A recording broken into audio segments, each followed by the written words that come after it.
নমস্কাৰ নতুন এটি ভিডিঅ'ৰ মাজত সকলোলৈ স্বাগতম জনালোঁ আৰু এই ভিডিঅ'টিৰ জৰিয়তে মই তোমালোকৰ লগত স্পেচিয়েলি শ্বেয়াৰ কৰিবলৈ লৈছোঁ 2025 চনত অনুষ্ঠিত হৈ যোৱা জেনেৰেল মেথমেটিক্সৰ MCQ-খিনি আৰু মই ইয়াৰ আগৰ ভিডিঅ'ত 1ৰ পৰা 13টালৈকে কোৱেশ্যনৰ ডিটেইলছভাৱে আলোচনা কৰিছোঁ। যদি কোনোবাই সেই ভিডিঅ'টো চোৱা নাই তেনেহ'লে ডেছক্ৰিপশ্যন বক্সত মই লিংকটো দি ৰাখিছোঁ, তাৰ পৰা তোমালোকে চাই ল'ব পাৰিবা। আৰু মই এইটো ভিডিঅ'ত 14 নম্বৰৰ পৰা পিছৰ যিকেইটা কোৱেশ্যন আছে সেইকেইটাৰহে আলোচনা কৰিম। গতিকে ভিডিঅ'টো চাই যদি তোমালোকে ভাল পোৱা তেনেহ'লে তোমালোকে এটি লাইক কৰি দিবা আৰু যদি কোনোবাই নতুনকৈ প্ৰথমবাৰৰ বাবে এইটো চেনেল ভিজিট কৰিছে তেখেতসকলে এই চেনেলটো ছাবস্ক্ৰাইব কৰি ৰাখিবা, কাৰণ এনেকুৱা ধৰণৰ ইনফৰ্মেটিভ ভিডিঅ' তোমালোকে সদায় পাই থাকিবা। তো বলা আমি এতিয়া এটা এটাকৈ কোৱেশ্যনবিলাক চাই যাওঁ। তো 40 নম্বৰ কোৱেশ্যনটো চোৱা, the area of a triangle whose vertices are, ইয়াতে ভাৰ্টিচেছ কেইটাৰ ভেলু দিয়া আছে is 6 square unit, then what is the value of X. গতিকে ইয়াৰ বাবে তোমালোকে ত্ৰিভুজৰ যিটো কালিৰ ফৰ্মুলা আছে সেই কালিৰ ফৰ্মুলাটো মনত পেলোৱা আৰু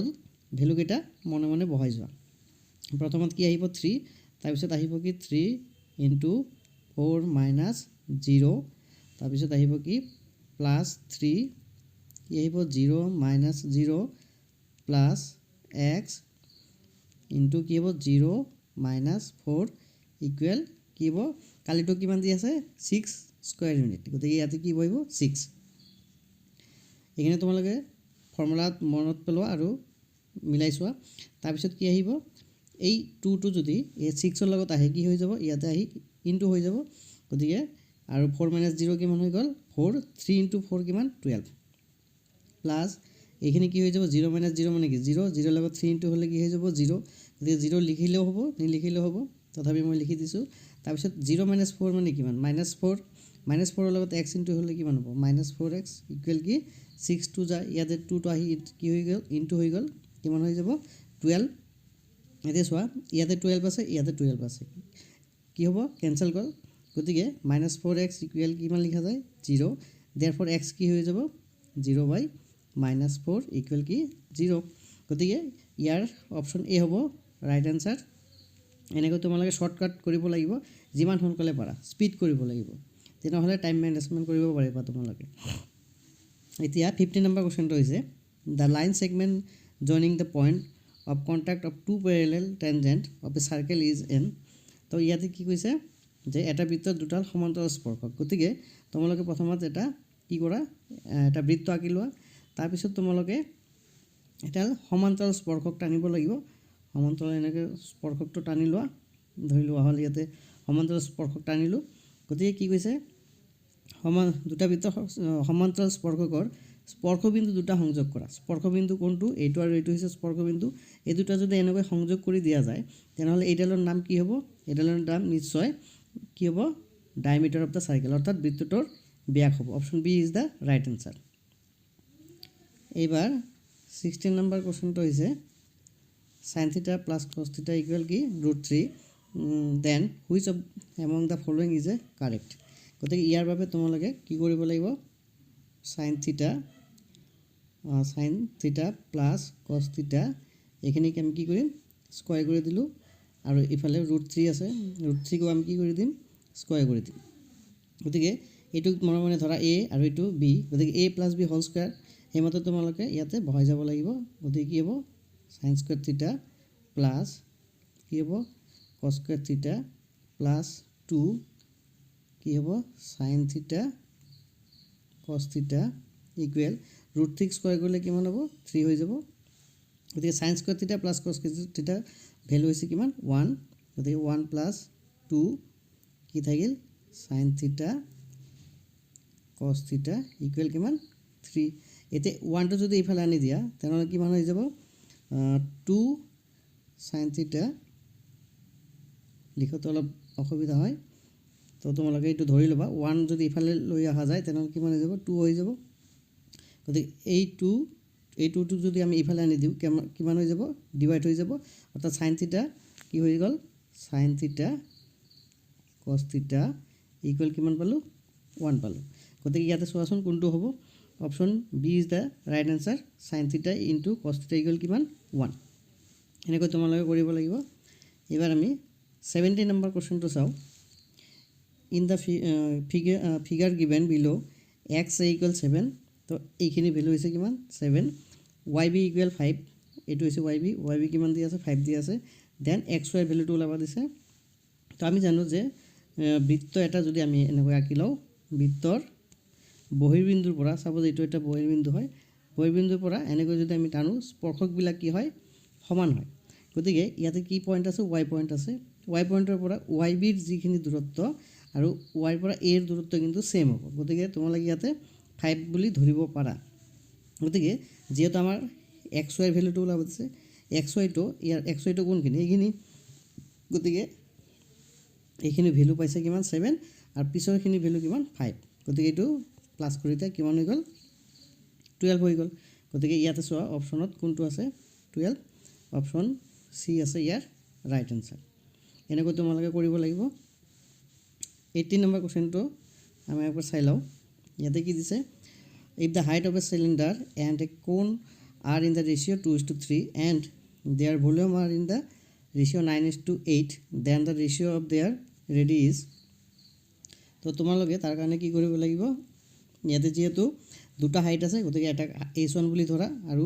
এটা যে শংকুক h2 বুলি ধৰা আৰু বেলনক h1 বুলি ধৰা গতিকে কি হ'ব সেই দুটাৰ অনুপাত কৈছে গতিকে আমি এনেকৈ ল'ব পাৰো h1 / h2 ইকুৱেল কিমান 2/3 এইটো ধৰি ল'ব পাৰা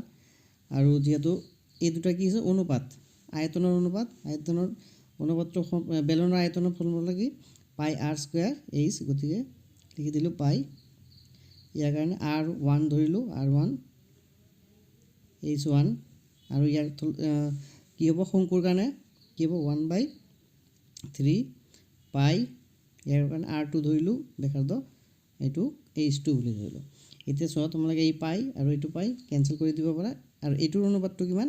9/8 ধৰা হৈছে তো এইবাৰ আমি কি কৰিলো r1 স্কয়াৰ বাই r2 স্কয়াৰ ইকুৱেল এই 1/3 টো যদি আমি সমান চিহ্ন ইফালে পাৰ কৰি লৈ আহো কিমান হ'ব 9/8 ইনটু এটো আহি গল ইফালে 1/3 আৰু এই h1/h2 যদি আমি সমান চিহ্নৰ সফালে লৈ আহো কি হ'ব ওপৰত যাব h2 তলত আহিব কিমান h1 এতিয়া চোৱা এইটো দি যদি ইয়াক কাটি তো কিমান হৈ যাব 3 হৈ যাব আৰু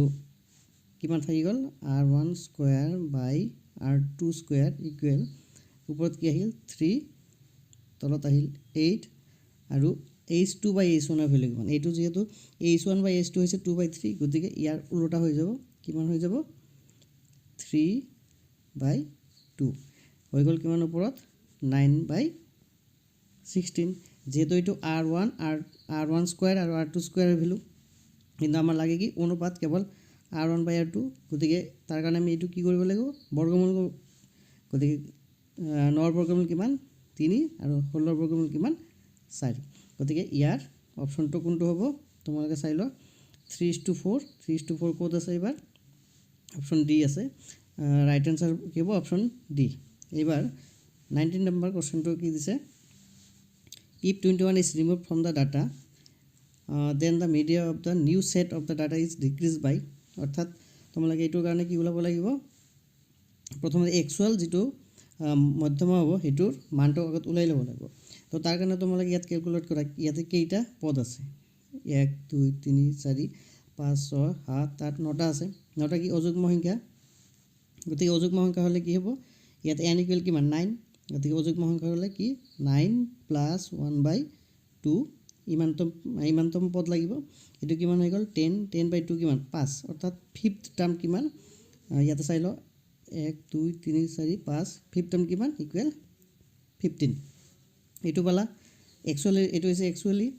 এবাৰ কি কৰিব দিছে 2 * 1 টো ইয়াৰ পৰা বাদ দিব দিছে গতিকে এবাৰ ভ্যালু কিমানটা টাৰ্ম আহি গল এবাৰ আহি গল 8টা টাৰ্ম গতিকে তাৰ কাৰণে ফৰ্মুলাটো কি যেহেতু এটো যুগ্ম সংখ্যা হৈ গল আৰু যুগ্ম সংখ্যাৰ কাৰণে কি n/2 আৰু n/2 প্লাস 1 তম এই দুটা মান ওলাব লাগিল গতিকে n/2 মানে কিমান 8/2 মানে কিমান 4 আৰু 4তম পদ কিমান আছে ইয়াতে 4তম পদ আছে কিমান 14 এইটো লিখি ললা গতিকে n/2 হৈছে কিমান 14 আৰু n/2 প্লাস 1 তাৰমানে এইটো কি বুজাব n/2 হৈছে 8/2 প্লাস 1 ইকুৱেল 5তম পদটো কিমান আছে 15 আছে গতিকে এই দুটা ওলাই আমি কি কৰিব লাগিব 2 ৰে ডিভাইড কৰিব লাগিব 29/2 ইকুৱেল কিমান 14.5 গতিকে একচুয়ালি আছিল কিমান আমাৰ 15 কিন্তু 21 বাদ দিয়াৰ পিছত ভ্যালুটো কিমান আহিল 14.5 এতিয়া এইটোৰ পৰা যদি আমি 14.5 মাইনাস কৰো কিমান আহি যাব 0.5 এতিয়া চোৱা 0.5 ক'ত আছে অপচন সি আছে এটো 0.5 এটা চাই লোৱা এবাৰ 20 নম্বৰ কোৱেশ্চনটো আছে কি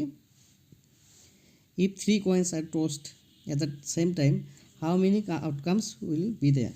তো তোমালোকে এইটো ভাবি লোৱা যে এটা মুদ্ৰা যদি টস কৰা হয় এইটো কি হ'ব এনেকৈ যদি আমি ভাবো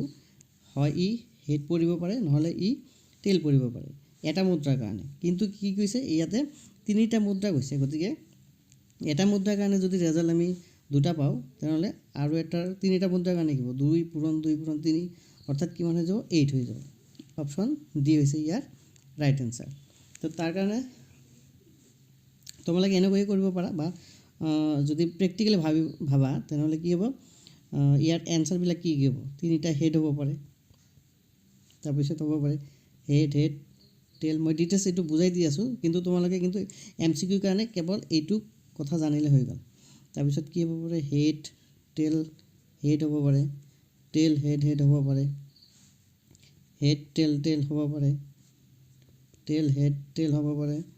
টেল হেড হ'ব পাৰে আৰু টেল তোমালোকে এতে কাউন্টিং কৰা তোমালোকে 8টাই পাবা গতিকে আমি যেটা এমসিকিউ কৰি আছো গতিকে আমাৰ যিমান সোনকালে কৰা হয় ইমানে ভাল গতিকে ইয়াৰ আনসাৰটো কি হ'ব 8টা তো এইখিনি আছিল এইটো ভিডিও আৰু ইয়াৰ পৰৱৰ্তী ভিডিওত মই 21 নম্বৰৰ পিছৰখিনিহে আলোচনা কৰিম তোমালোকে এই চেনেলটোৰ লগত জয়েন হৈ থাকা এনেকুৱা ধৰণৰ ইনফৰমেটিভ ভিডিও তোমালোকে সদায় পাই থাকিবা ধন্যবাদ